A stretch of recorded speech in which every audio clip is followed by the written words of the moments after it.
Hello guys. So use case diagram we are discussing, and we have already discussed about how to draw this diagram or how does it look like, and some important points or the use of the use case diagram. This we have already discussed.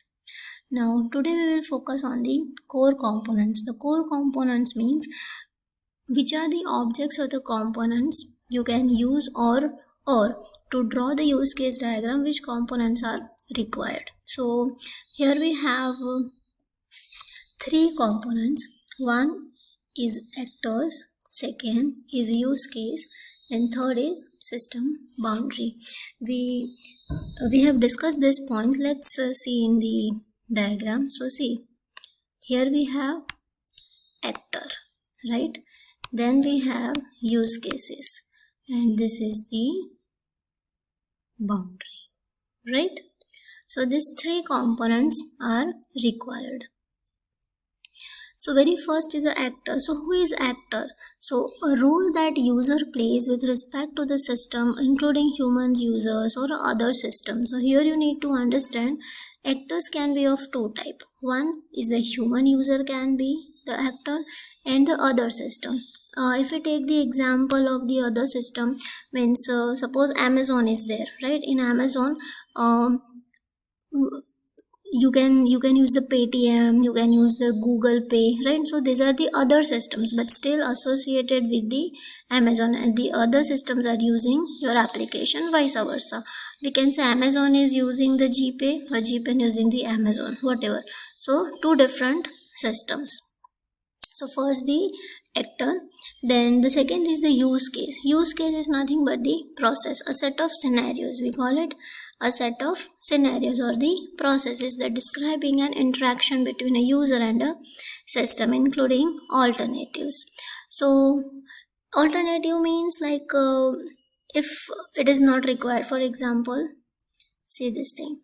See, this is the alternative, means directly nobody is associated with, but still it is a case.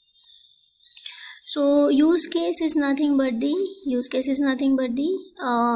processes. So here we have the symbol for the actor and symbol for the use case. Use case is a simple oval shape, and actor is like this kind of a picture. So this is about the actor.